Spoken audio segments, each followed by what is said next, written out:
Production and distribution of City Club forums on IdeaStream are made possible by the generous support of PNC and the Raskin Family Fund, with additional funding from Robert Conrad, Cleveland State University, the Chautauqua Institution, the Cleveland Clinic, and the United Black Fund of Greater Cleveland, Incorporated.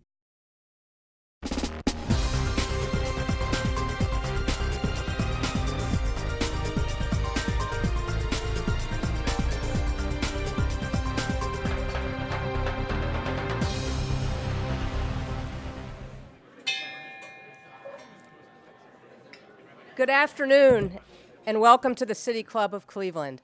I'm Patty Schlonsky, Vice Chair of the Board of Directors of the Center for Community Solutions and a proud City Club member.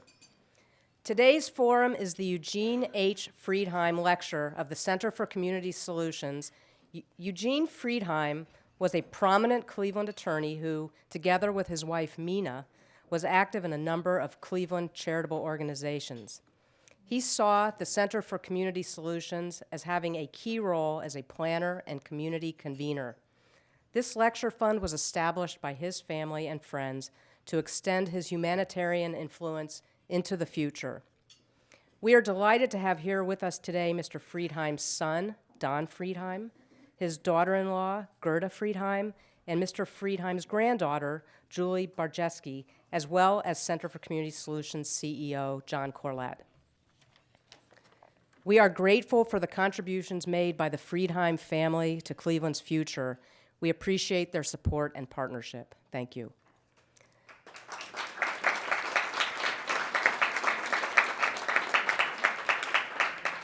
Today, there are many words to describe technology and the forces in our lives: disruptive, destructive, and powerful, just to name a few. Our speaker today has a different take. Not only does she think technology can be a force for good, she believes it can be a force for good in government.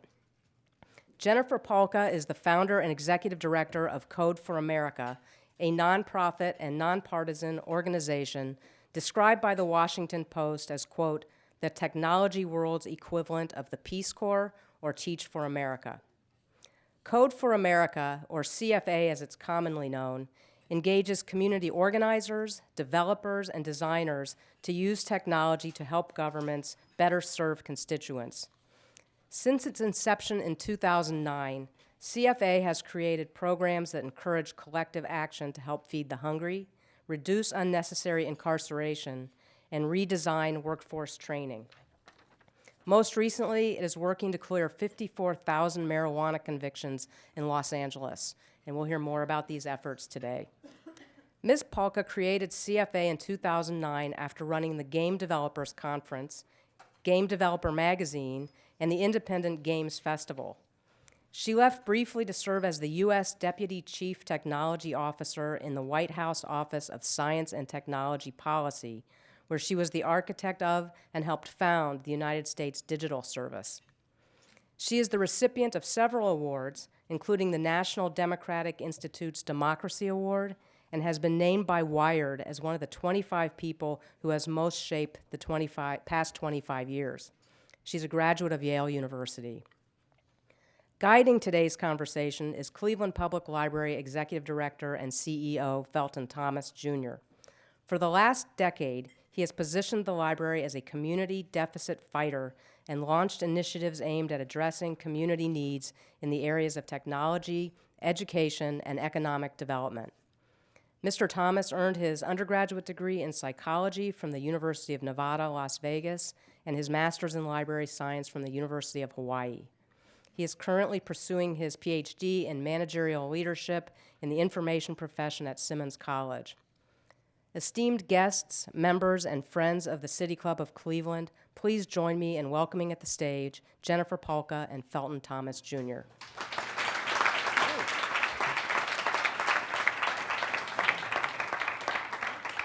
Well, good afternoon, everyone. Good afternoon.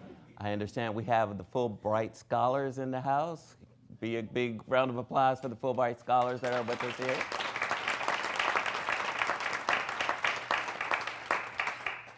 So, Jen, how are you? I'm very well and just very delighted and honored to be here. You're Thank you. Welcome to Cleveland. Me and Jen were talking a little bit. I was wearing my Cleveland Browns hat, and she said, as long as it's not a Cavs hat, since she's from Oakland, right? She's all right. So we're 2 years away from the Cavs Golden State debacle, and we just leave it at that. All right. So me and Jen, while we haven't met, we run in the same kind of circles with folks, so we kind of know the same friends, have the same friends, and so I asked some of them, what was the first question I should ask you? And they said, ask her about her chickens. Right? And I said, I noticed Patty took it out of the intro, yeah. Yeah. So I'm not going to ask you about the mythical chickens yet, but if we get to the point that we're talking about mythical chickens, we've gone really, really bad. No, we don't need to talk about the chickens, but they're not mythical, they're real. All right, we will get to the chickens here in a second then. No. So, but my first question to you is, I wanted to ask you, all right, you know, when President Trump won in 2016, first thing you said was, he doesn't own the government, we own the government, right? 3 years later, do we still own the government? It's a tough first question, Felton. That's how we roll in Cleveland.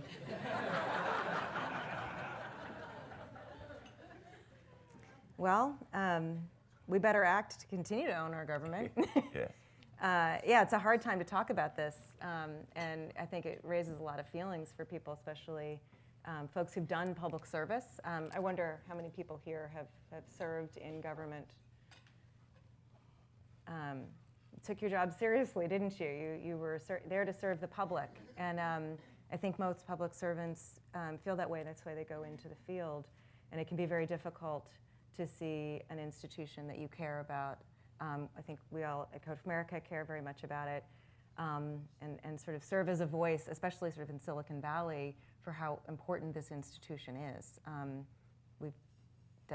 Takes care of so many critical functions in our country and around the world, and we've neglected it, I think, over the past couple decades. We've neglected maybe politics. I think we've neglected the administration of government and the tools that it needs to do its job.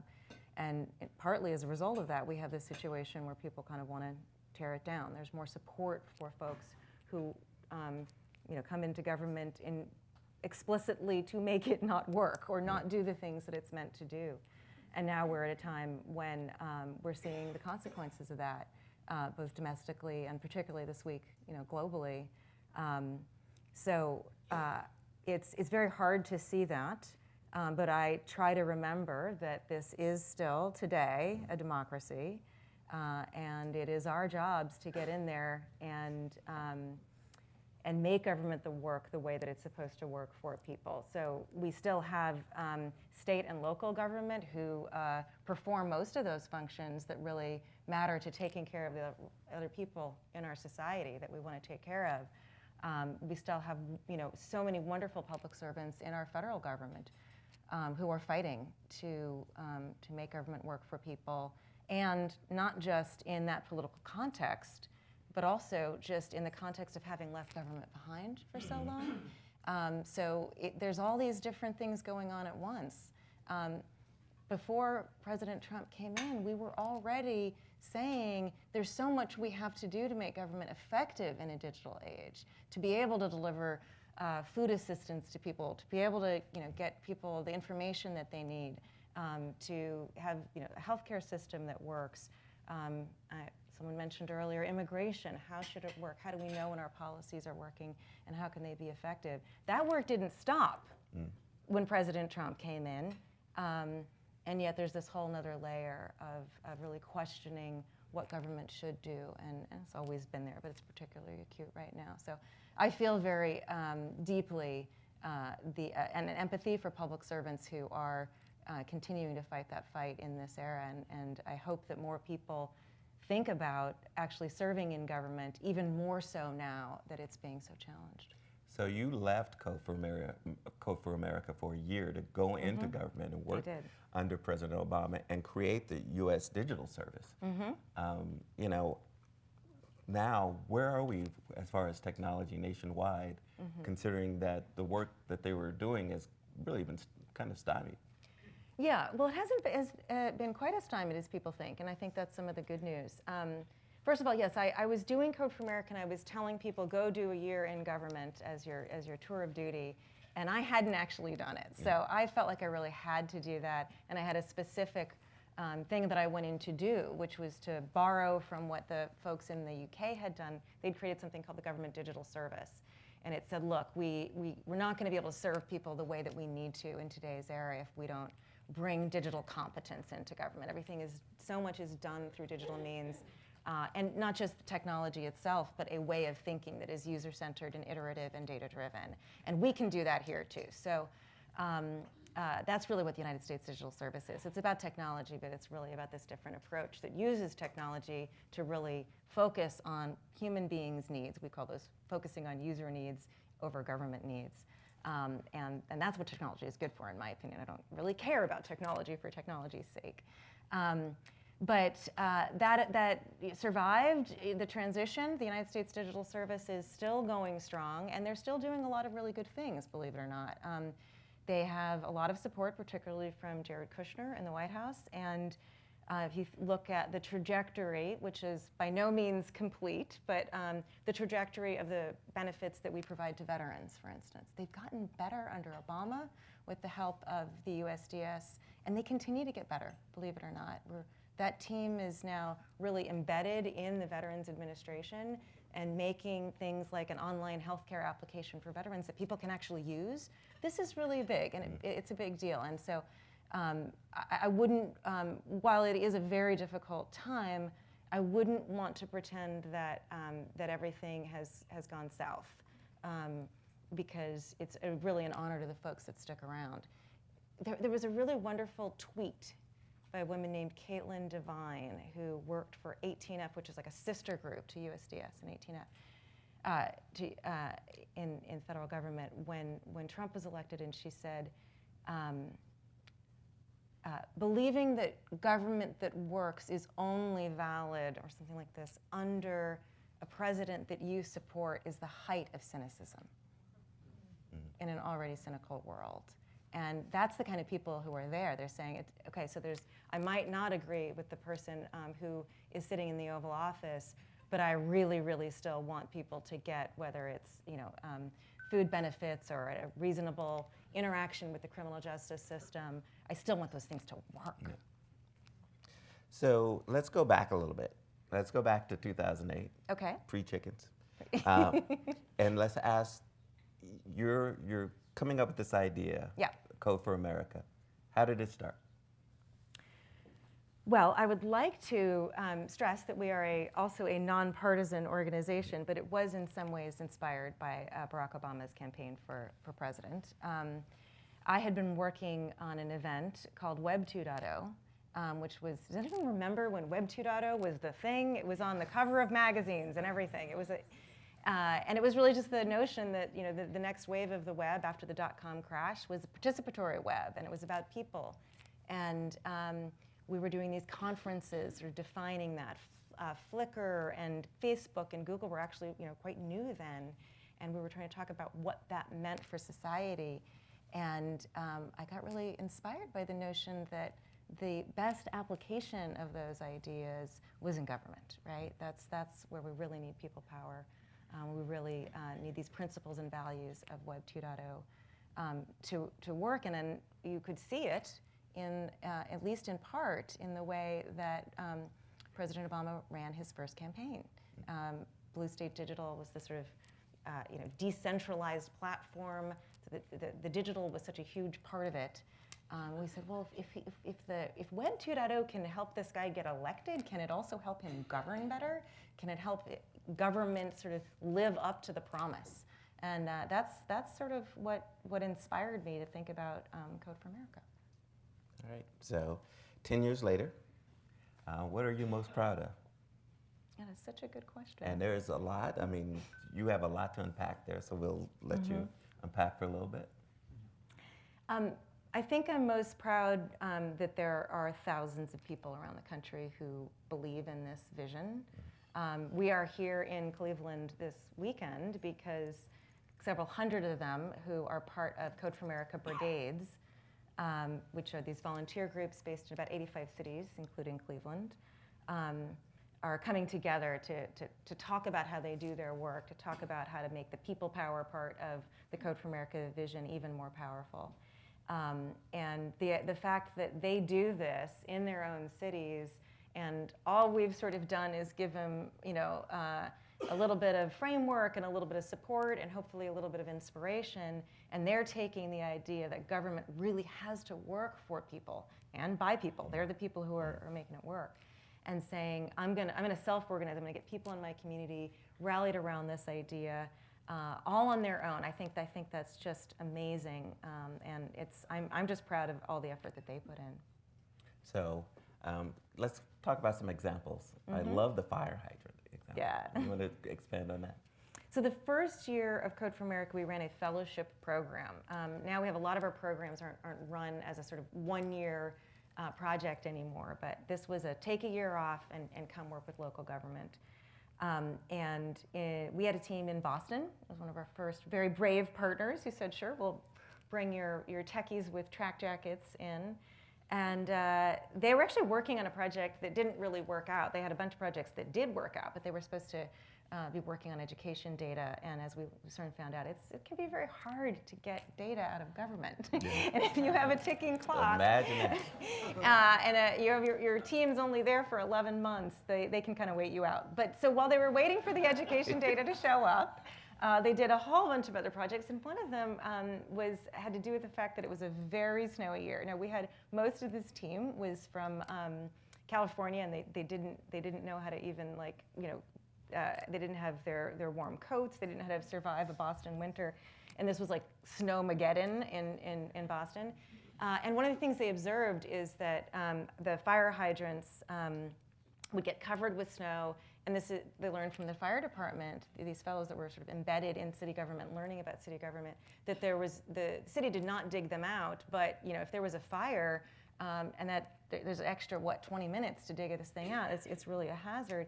And they said, but why don't we just get people to dig them out? You've got people shoveling sidewalks, and so they created a very simple app in about a day and a half that allowed you to adopt a hydrant and say, yes, I will dig this out and make it usable. And then that kind of took off, not only in Boston as Adopt a Hydrant, but all these other cities had assets that were being neglected and got people to take care of them. And my favorite one, I noticed you spent some time there in Hawaii, was the tsunami sirens in Hawaii. If people will steal the batteries out of them, if they don't work, this is a very big problem not to have that work. That people would adopt a tsunami siren and go make sure that it was fixed. That it had batteries in it. So let's talk about LA, because that's what you're working on now. Yeah. Really exciting. You're talking about our criminal records work? Yeah. Yeah. I think that's going to be, a stalwart for a long time for you to talk about with your work. Yeah. You want to talk a little bit about it with the audience? So one of the things that we try to do at Code for America is sort of question how government works today if it's not really working for people. And while LA is one of our big partners here, this actually started in San Francisco and it's now gone around the country.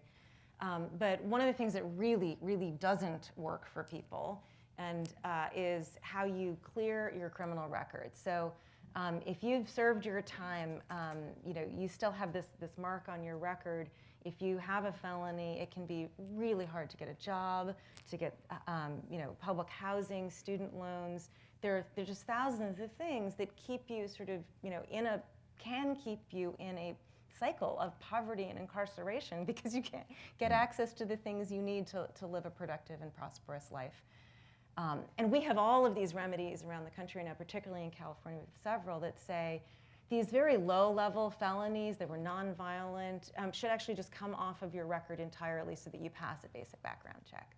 But what we ask people to do is, go down to the police station, get your rap sheet, file paperwork. You got to understand what all these questions are on these forms. Then you got to send your form in. You got to go back. It's about 10 different steps. It takes about 9 months in most counties in California, and it's really confusing. I mean, we hire professionals to go do user research, and they're like, I can't figure out how to do this.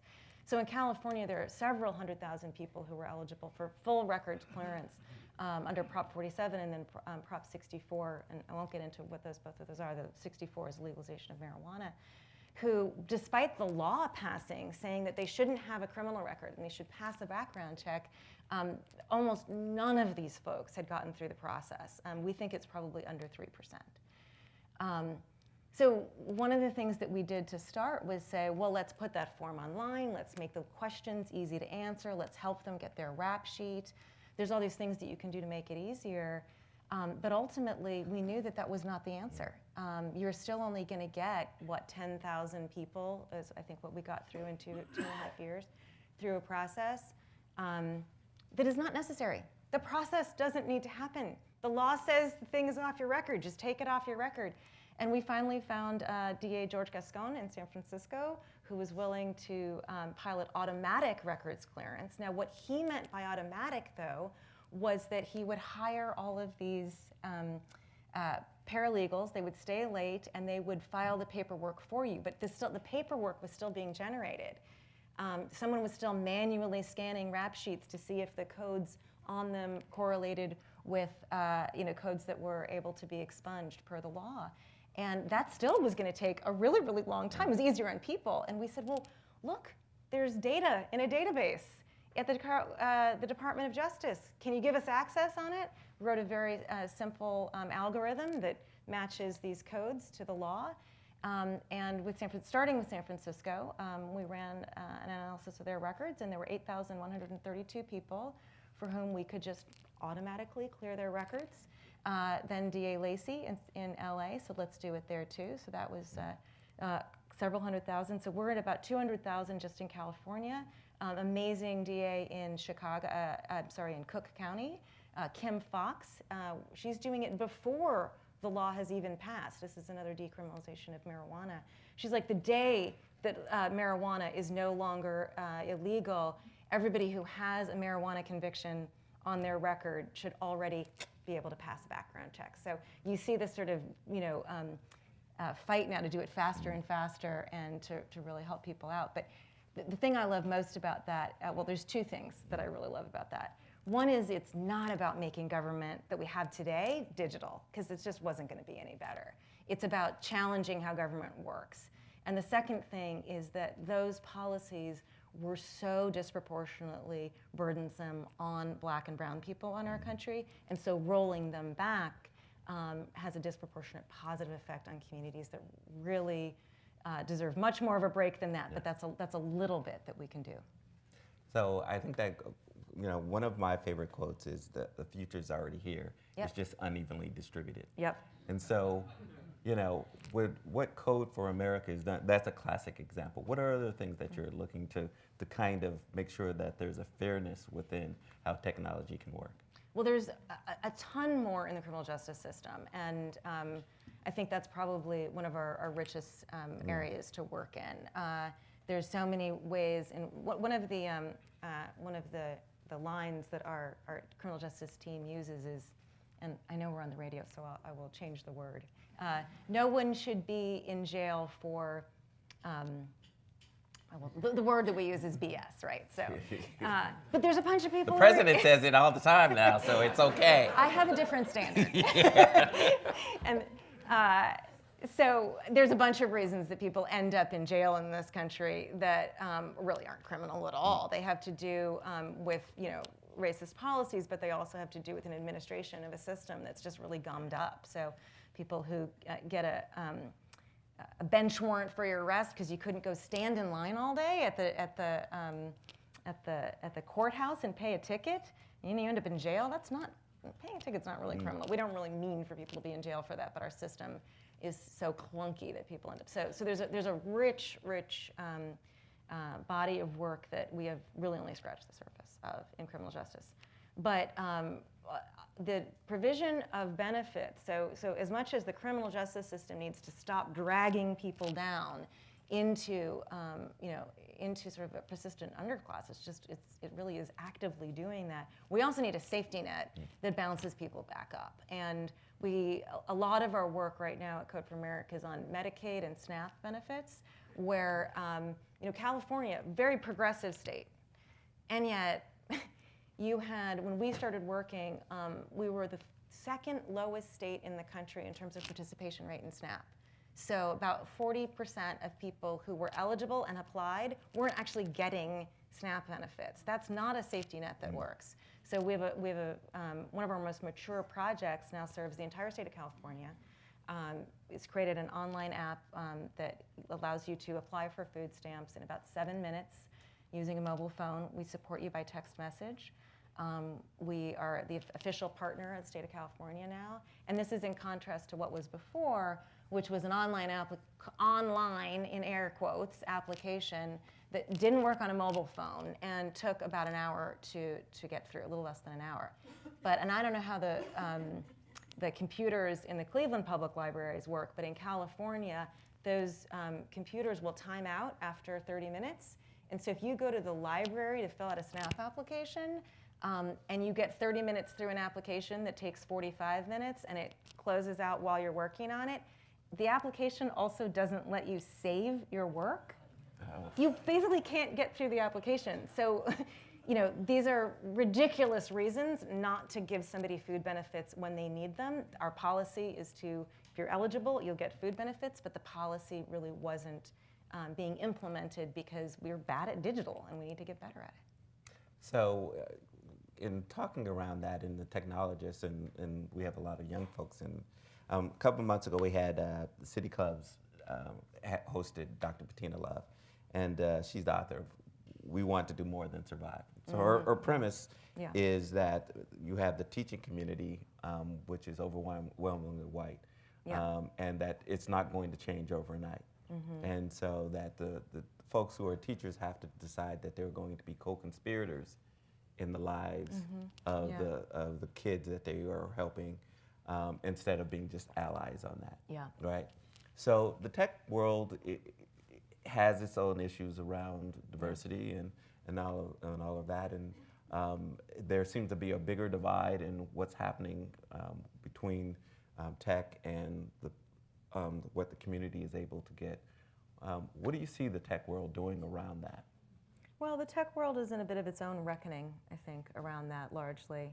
An awareness of how a not very diverse, well, at least traditionally, not very diverse tech workforce has created some significant problems.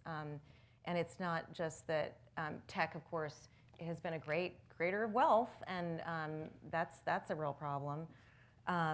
It's sort of exacerbated many divides, but also that if you don't have a diverse set of people making the apps that people use, you're gonna miss stuff. And many people have said, "Thank you."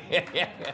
That's the library table over there. Yeah. Just ignore them. No, I'm clapping right with you. So, what we said when we sort of started Code for America was, look, if you're a startup in Silicon Valley, you can say, my market is X, and you can go for that market. But you don't get to do that in government. You don't get to choose your market. You got to serve everybody. And if you're doing food stamps, you're doing the criminal justice system, you got to really serve people who, if you might not understand their lives very well. We've really lived this. I mean, I can't tell you, for so long when we started this records clearance work, I just kept saying, I don't get it. Like, if you can get your record clear, why aren't more people applying? Turns out, if you were incarcerated, a lot of people are quite traumatized by that experience. Being invited back into that system is not something you really want to do. And I had a little bit of an empathy gap there. And it's only through user research, and user research really grounded in empathy. And I'm not a user researcher, but we have some of the best user researchers in the entire tech industry, or maybe the best, working on our staff, who really know how to. This is a discipline. This is a thing you really learn how to do to get in there and understand users, even if it's not lived experience that you have had. And I think, we said if we're going to do this across the board, we cannot build an organization or a community that looks like the tech industry. We're going to have to make an effort to make sure that the people at Code for America represent the great diversity of our nation. And so I'm glad we've been able to do that. I don't think it has, as hard as many of the tech companies seem to think that it has been, or it is they sort of seem to claim that it is for them. But it isn't easy. I completely acknowledge that. I think you have to have a really good why. And we were blessed to have a good why. You cannot serve this country if you don't look like this country. And I think the tech companies have to figure out what their why is and then really come at it from a place of passion and real conviction, not from sort of wanting to look good. You can't do it if you're just trying to look good.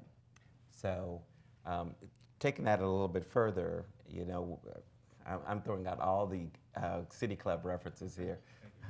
And Anand Gurdardis was here. Oh, you had Anand. And he kind of blew this place up. But that's what he does. Yes, he does. And so you're on the other side, though. I saw the interview with you and him in which you talked about trying to balance out. Mm-hmm. You work with the Googles and mm-hmm. all the tech folks, and you try to see the good in them, whereas he sees them as robber barons who are stealing from the rich, from the poor, and giving to the rich. How do you balance it out? Because it's essential to what you do. Well, I mean, let's be really clear. So I found Anand's book actually in galleys. It was sent to, he claims he sent it to me, but he really sent it to my husband. He's just being nice about it. And I read it in a day. Like I just opened it up and said, oh my God, someone needs to be saying this. I'm also running an organization that lives on philanthropy. I mean, we get a lot of government funding, but our model is build with philanthropy, so you can build to meet user needs, and then scale with government funding. So I like all of the philanthropists that support us, because I think they see what we see, which is the best kind of philanthropy is the one that shifts power, right? We're trying to shift power back to our democratically elected institutions. And I kind of like our folks that do that. I think good for them, and thank you for supporting Code for America. I think where he and I differ is less on our view of sort of oligarchy, but more that I think Anand, again, for whom I have enormous respect, when he diagnoses the issue, he's not quite getting that when you're pushing people back to the democratically elected process, that is what I live for, and I am so glad that he is saying that. We have to make our decisions not the major decisions of our country cannot be made by a few who have a lot of money. That is sort of what's happening right now. But if you're telling people to go back to democracy, we have to make democracy a little bit more attractive to people. There's a reason people have gotten frustrated with our government. And if you, and I will not presume that people in this room haven't, because statistically, half of people will rely on food stamps in some point in their lives. You might be your parents that applied, and so you didn't have the that experience of actually applying for it. But I'll tell you, like once I know it in California, I don't know here in Ohio, but I personally went and tried to sign up for food stamps, and I thought the government was not my friend. Mm. It's not just that it's hard; it's that the process doesn't treat you with dignity and respect. So what I want Anand to sort of, also reflect is that, yes, we need to tell people, let's strengthen these democratic institutions, let's make decisions that way, but let's also fix our democracy, let's also fix the bureaucracy that, makes that democracy real for people on an everyday basis, so that we want to and do invest and make a government that works in a digital age and works for people. Time is getting close, and Patty's going to come up because we're going to take questions. But while I have this, I could ask the one question about a government that works. Libraries. Libraries. Yes, libraries. Yeah. Let's have a round of applause for libraries. The best. So just the question, how can libraries better work with mm-hmm. technology to be a partnership for better government? Well, I mean, I'm just excited about the way that libraries are sort of inventing themselves as the civic spaces. And as you probably know, I mean, part of our little slice of that is that many of our Code for America brigades actually meet in libraries, so they're there, getting people involved. They're also there, getting people aware of data that they might be able to play with, civic data that will, really enable them to engage on a really deeper level than they have. I mean, we were talking earlier about showing up at city council meetings and your opportunity to speak there, but the much deeper engagement of actually saying, I'll give you an example. We have one of our brigades from New York took New York City public school kids and said, we're going to do these civic data hackathons. And it's like, well, what do the kids care about? What data do they want to look at? That's giving them access to that and letting them play with it is a much richer conversation than saying weigh in on the issues, right? And it's very educational. So the role that libraries are taking in the movement to open data, to engage people around data, and then I was telling Felton, right when I arrived, I saw signs for your Maker Faire that's happening, what is it, November 2nd? Yeah. That kind of engagement of getting people to see themselves in the community, not just as consumers. We're always told we're consumers, but to say, that's part of what the library does for you, is reminds you that you're a thinker and a maker, and your community is full of people who inspire you. I think they're in many cases the most vibrant part of our civic life. Okay, good. So, Patty, will you join us? Thank you. That was a great conversation. Today at the City Club, we're listening to a forum with Jennifer Pahlka, founder and executive director for Code for America.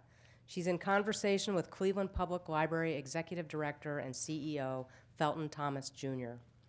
We're about to begin the audience Q&A.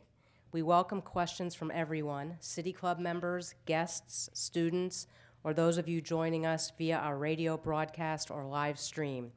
If you'd like to tweet a question, please tweet it to @TheCityClub, and our staff will try to work it into the program. Holding the microphones today are Director of Programming Stephanie Jansky and City Club intern Rimi Orasanya. May we have the first question, please? Good afternoon.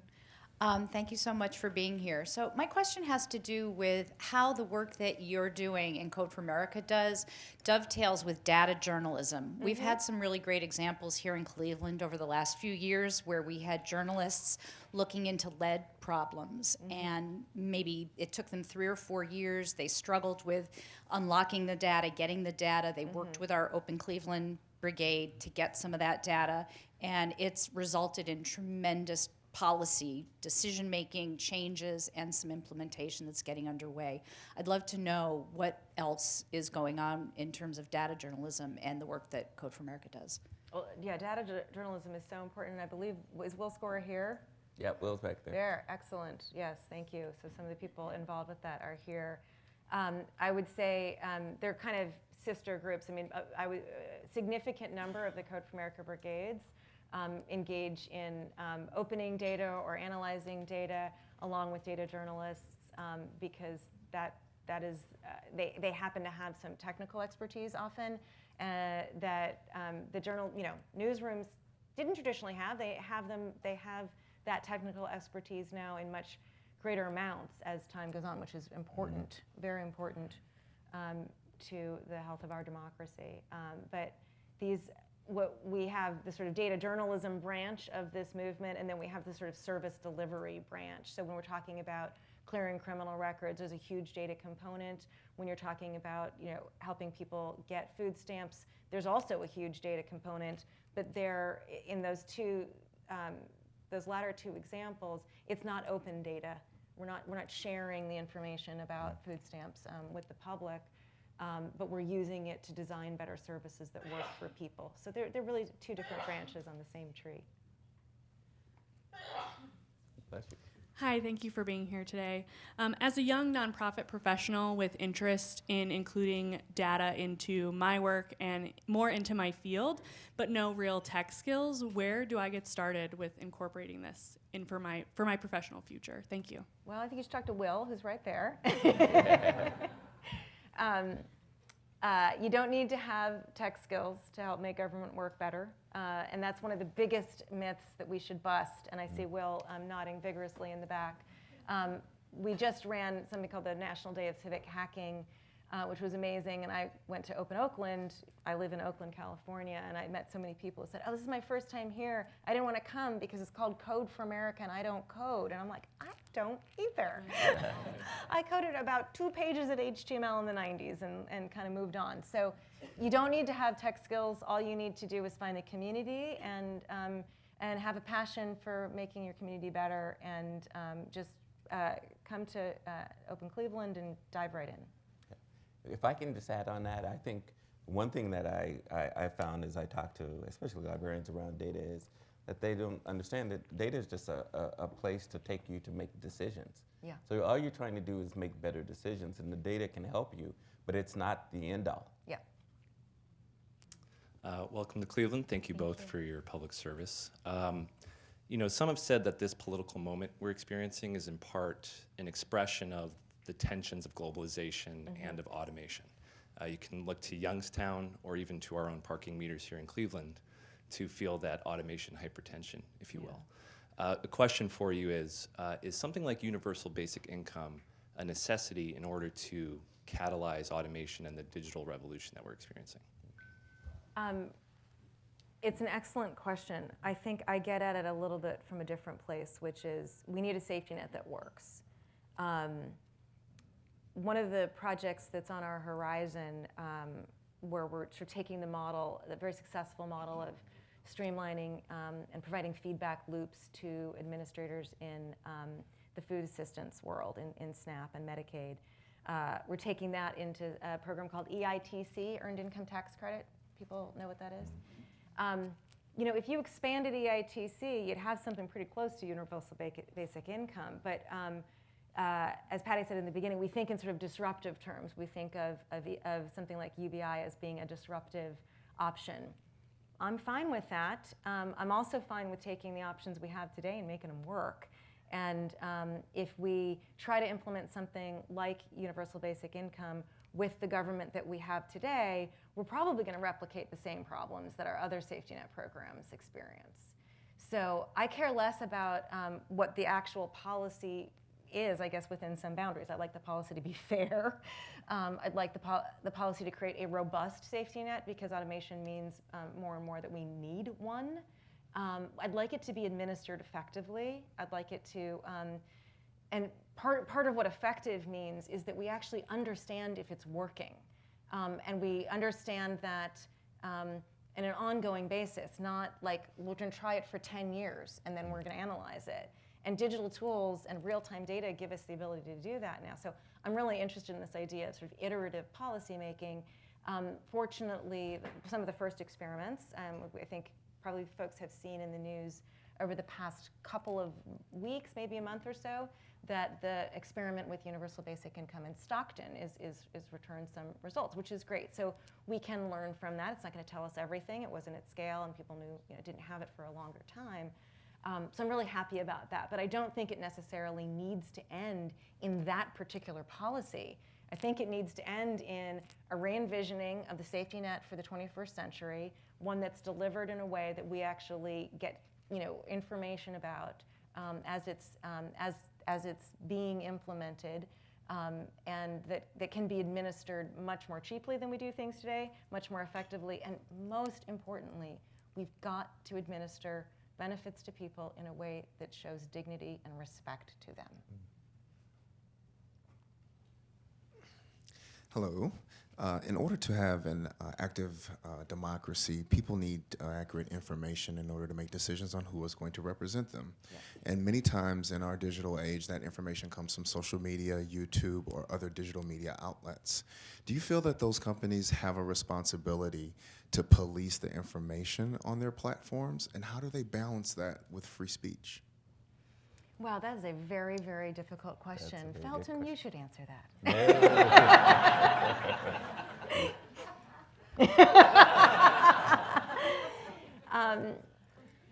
I would say it's a little bit out of my wheelhouse for someone who works on primarily on delivery of services.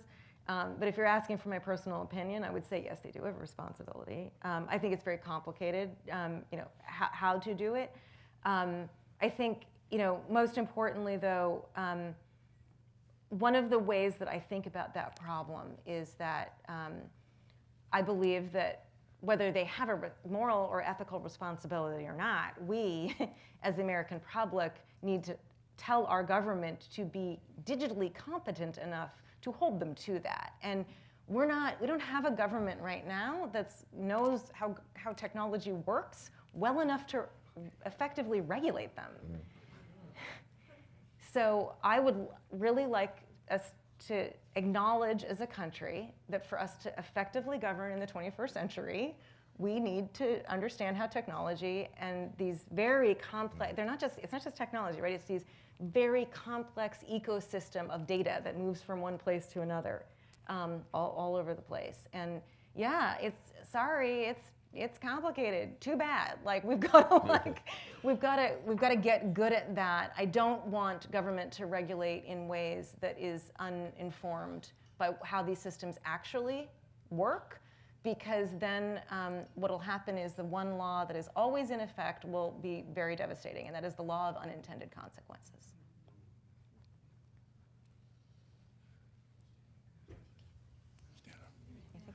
I have a question.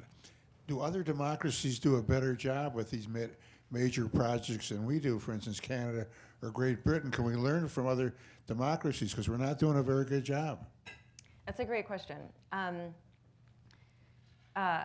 We are learning from other democracies. In fact, I think I shared earlier that I went to the White House to start the United States Digital Service because I had a complete aha moment walking into a part of the UK government called the Government Digital Service, and I saw what they were doing, and I said, this is groundbreaking.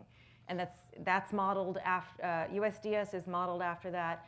The Canadian Digital Service now is also modeled after that. There are efforts in many other countries, Peru, Argentina, Mexico, all saying essentially there's got to be a way that you bring this user-centered, data-driven, and iterative approach in that uses technology into government. There's a lot to learn. To be fair, it's not perfect anywhere. We hear a lot about Estonia. Anybody wondering when I was going to talk about Estonia? Everyone talks about Estonia because they are super, super digital. Here's the thing. They don't have the complexity of law and policy that we do. It's not, a super simple place, but the problem of digitizing our government, as I think I kind of touched on a little bit with this records clearance issue, is not that it's hard to take forms and policies and put them into code. The problem is that if you do that, you make something that still doesn't work, it's just digital. And so we have many, many stakeholders in our government that make changing anything incredibly complex. Like hundreds of people have to say yes, and any one of them can say no. And so we have to deal not just, and that's true for us, that's true for the UK, it's true for Canada, but I think we probably have the most complexity in our law, policy, regulation, and just culture of government than all of those folks. And so we have to learn not just the lessons of digitization, but the lessons of political will to simplify our government to make it work for people. And the only thing that works there is aligning people around who is the person trying to use that? Is that person have a voice in this? Or are 17 different departments just fighting about the wording of a question on a form? There's a right answer to that, which is the thing that's been tested with users. And we've got to give them the ability to get in there and speak for them and say that's how this is going to work. It's going to work for people. But the UK has fought that fight. Canada's fighting that fight. Frankly, I think Estonia is fighting a different fight, which is, a little bit more of a greenfield opportunity than we have. But we must stay connected to all of these communities around the world that are trying to do what the U.S. is doing at the state, local, and federal level. Speaking to what we were talking about earlier, what are your ideas about using digital to improve immigration policy and enforcement? So this is a challenging topic because immigration policy is an emotional issue. We deal with the impact of various immigration-related policies at Code for America because one of the North Stars that we are guiding towards as it relates to SNAP in California is to close the participation gap. And when our federal government says things like, people who are maybe they have families of mixed immigration status, or will be penalized for applying for public benefits, it has a really, really negative effect. Lots of people who are eligible then don't apply out of fear, even when that fear is really technically not grounded. And you can have, I think it's pretty easy to have empathy for someone who would decide not to apply for benefits out of fear for someone in their family. We're tracking that part of the immigration debate very closely and trying to figure out how you re-educate folks, how you get the word out, that it's how you make the way that you would apply for SNAP friendlier and convince people that it's still okay to do it. That's true in California and around the country. I'm also tracking immigration issues because my former colleagues who stayed on at the USDS had some real emotional issues around, this is a little bit related, but under President Obama, there was a policy to increase the number of refugees, for instance, who could come into the country. And that team found that, in fact, while you could increase the you could raise the limit in the policy, logistically, the bureaucrats simply could not get through the number of people because of the way the process worked. It's a lot like what I talked about with records clearance. If it's 20 steps and it involves all these pieces of paper and like physical paper being signed by someone who's in a country for a couple of days and then leaves, they didn't sign that paper, that refugee has to wait for that person physically to come back and sign the paper. The United States Digital Service team actually digitized signatures so that you could get more people through. Essentially, it's a technical fix to allow for the implementation of a policy that related to refugees. There's a bunch of other projects like that that had to deal with bringing people into the country. And after the election, so they're very proud of that work, I think rightfully so. And then after the election, they said, oh my gosh, we've just given more ability to track vulnerable people. This is true of the DACA database as well, to an administration who does not seem to value their place in this country and really be working in their interests. So I think immigration is one of those places that reminds us that when we make a government more effective, it can be used for good and it can be used for activities that might not align with your values. That's a very good way of saying it. Thank you for your presentation, and thank you for the work you're doing. I think I heard that you have a background in computerized gaming. And as I was listening to some of the challenges that you're facing, I was thinking about the young people that I see interacting with those games and how effective they are and how quickly they gain mastery. And I was thinking, is there some kind of connection that you could make there that would make things work better? To bring people with digital skills into this world, is that what you mean? Yeah, and using the kind of techniques that they use with gaming, so that people, so that could transfer into accessing things that people need to access for practical reasons. Yeah, absolutely. I mean, gaming, I think, remains a wonderful way for young people to get into digital. My daughter plays Minecraft so much that it scares me. But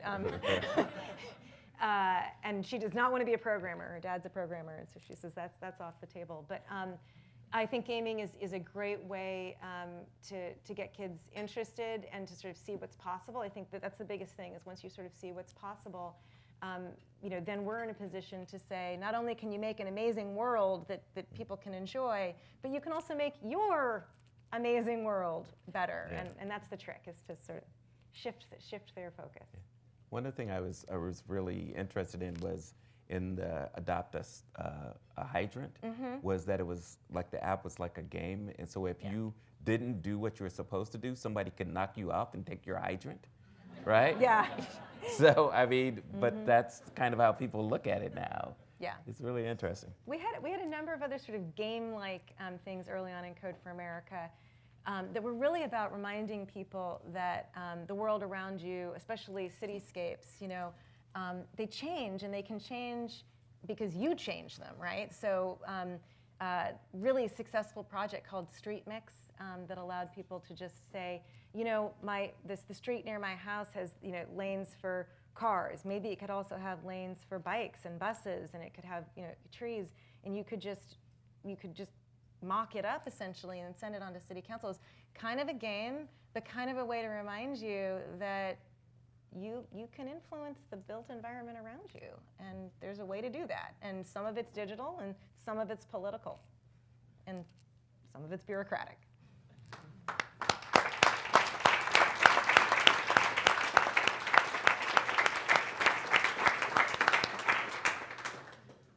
Today, we have been listening to a forum with Jennifer Pahlka, founder and executive director for Code for America. She's in conversation with Cleveland Public Library executive director and CEO Felton Thomas Jr. Today's forum is the Eugene H. Friedheim Lecture of the Center for Community Solutions. Today's forum is also part of our Disruptors series sponsored by Bank of America. And that brings us to the end of today's forum. Thank you, Ms. Pahlka and Mr. Thomas. And special thanks to our City Club members whose financial support makes our work possible. To find out more about upcoming forums and how you can support the City Club, visit us online at cityclub.org. This forum is now adjourned.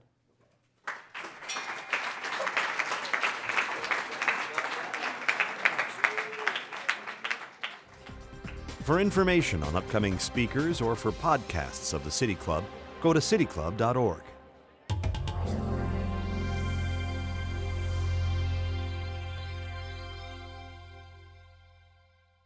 Production and distribution of City Club forums on IdeaStream are made possible by the generous support of PNC and the Raskin Family Fund, with additional funding from Robert Conrad, Cleveland State University, the Chautauqua Institution, the Cleveland Clinic, and the United Black Fund of Greater Cleveland Incorporated.